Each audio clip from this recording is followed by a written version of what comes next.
দেশে একের পর এক রাজনৈতিক দলের আবির্ভাব ঘটছে। জুলাই গণ অভ্যুত্থানের পর গত প্রায় ৯ মাসে ২ ডজন নতুন দলের আত্মপ্রকাশ হয়েছে। সবশেষ ২৬ এপ্রিল এ তালিকায় যুক্ত হয়েছে বাংলাদেশ নতুন ধারা জনতার পার্টি। এছাড়া সামনে আরও অনেক রাজনৈতিক দল আসতে পারে বলে গুঞ্জন রয়েছে। গত বছরের ৫ আগস্ট থেকে চলতি বছরের ২৬ এপ্রিল পর্যন্ত মোট ২৪টি নতুন রাজনৈতিক দল আত্মপ্রকাশ করেছে। ছাত্র জনতার গণঅভ্যুত্থানের পর প্রথম আত্মপ্রকাশ ঘটে নিউক্লিয়াস পার্টি অব বাংলাদেশ এনপিবির। ঢাকা বিশ্ববিদ্যালয়ের কেন্দ্রীয় গ্রন্থাগারের সামনে গত বছরের ২৩ আগস্ট দলটির ঘোষণা দেওয়া হয়। এরপর ৮ সেপ্টেম্বর জাতীয়তাবাদী গণতান্ত্রিক party, ১৯ September world Muslim community, ২০ September সমতা পার্টি, ২৩ সেপ্টেম্বর বাংলাদেশ জনপ্রিয় পার্টি, ২৭ সেপ্টেম্বর সার্বভৌমত্ব আন্দোলন, ১৫ নভেম্বর বাংলাদেশ সংস্কারবাদী পার্টি, ১৬ নভেম্বর বাংলাদেশ মুক্তির ডাক ৭১, ২৮ নভেম্বর বাংলাদেশ জাগ্রত পার্টি, ৩০ নভেম্বর বাংলাদেশ গণতান্ত্রিক পার্টি এবং ১৬ ডিসেম্বর জাতীয় বিপ্লবী পরিষদের আত্মপ্রকাশ ঘটে। চলতি বছরের শুরুতে গত ৪ জানুয়ারি আত্মপ্রকাশ হয় দেশ জনতা পার্টির। ২৮ জানুয়ারি একই দিনেই দুটি দলের আবির্ভাব ঘটে।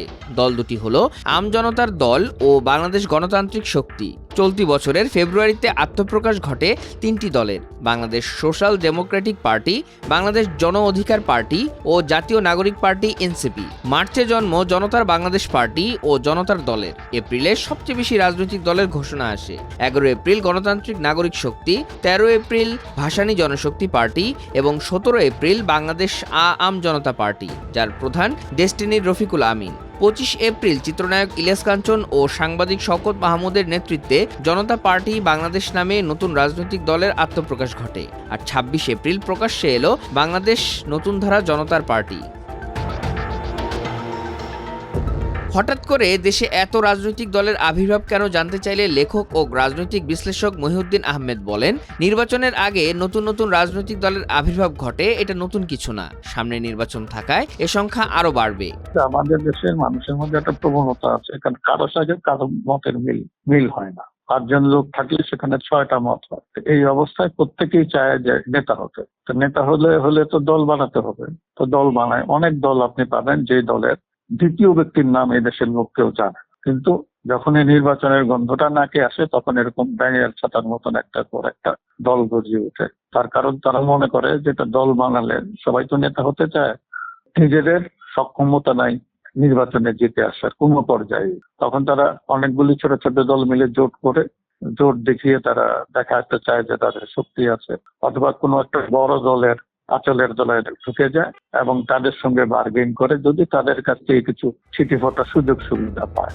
নতুন রাজনৈতিক দলের এই আধিক্যকে নেতিবাচক হিসেবে দেখছেন না সাংবাদিক ও রাজনৈতিক বিশ্লেষক মাসুদ কামাল। তবে নাম সর্বস্ব দলগুলো দেশের রাজনীতিতে কতটা ভূমিকা রাখতে পারবে সেটি নিয়ে সংশয় রয়েছে তার। বেদের মেয়ে জ্যোৎস্না অনেক দর্শক টানতে পারে, কিন্তু সেখানে কোনো সারবস্তু হয়তো আমি পাবো না, আপনি পাবেন না, কিন্তু আরেকজন লোক কিন্তু গাড়ি ভাড়া করে এসে দল বেঁধে এসে দেখবে। সেই মানুষটার চিন্তাটাকে কিন্তু আপনি ইগনোর করতে পারেন না। তারও একটা চিন্তা আছে, সবার চিন্তাকে কিন্তু আপনার অনার করতে হবে। সেভাবে দেখতে গেলে অনেক রাজনৈতিক দলের মধ্যে আমি কোনো পার্থক্য দেখি না। কিন্তু সমস্যা হলো সেই রাজনৈতিক দলগুলো যারা ওরা নেতৃত্বে থাকছেন, তাদের উদ্দেশ্যটা যদি ভালো না হয়, তাহলে কেবল সংখ্যা বাড়ানোটা সমাজের জন্য একটা বাড়তি বোঝা। তিনি বলেন, এর মধ্যে কিছু দল তৈরি হয়েছে রাজনৈতিক ও ব্যবসায়িক সুবিধা আদায়ের জন্য, সেগুলোর টিকে থাকা বেশ কঠিন।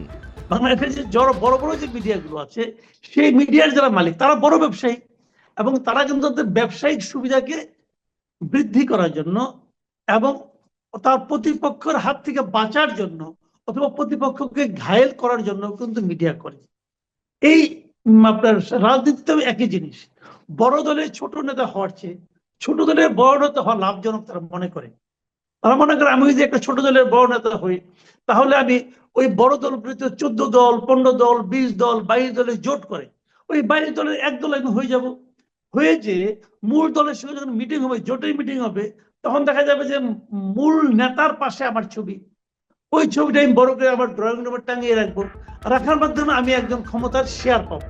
নতুন দলগুলোর মধ্যে জুলাই গণঅভ্যুত্থানের নেতৃত্বদানকারী তরুণদের নিয়ে গড়া এনসিপি দেশের মূলধারার রাজনীতিতে আলোচিত দল। দেশের রাজনীতিতে তারা কতটা ভূমিকা রাখতে পারবে তা আগামীতেই স্পষ্ট হবে বলে মনে করেন লেখক ও রাজনৈতিক বিশ্লেষক মহিউদ্দিন আহমেদ। এনসিপির যারা নেতা তারা যেহেতু ওই যে বৈষম্য বিরোধী ছাত্র আন্দোলন থেকে উঠে এসেছেন, ওই সময় থেকে মানুষ তাদের নাম জানে, এইভাবে তাদের পরিচিতিটা আছে আর তাদের মিডিয়া কভারেজও আছে, এই জন্য তাদেরকে সবাই মোটামুটি চেনে। এটা বড় একটা দল হয়ে উঠতে পারবে কি পারবে না এটাও এখন সময় এটা ঠিক করে দিবে। আর অন্য যারা আছে এগুলো তো একেবারে আমি কি বলবো, ইতিবাচক নেতিবাচক কোনো প্রভাবই ফেলে নাই। এরা জাস্ট সংখ্যা, এদের সম্বন্ধে মন্তব্য করা হচ্ছে সময় নষ্ট।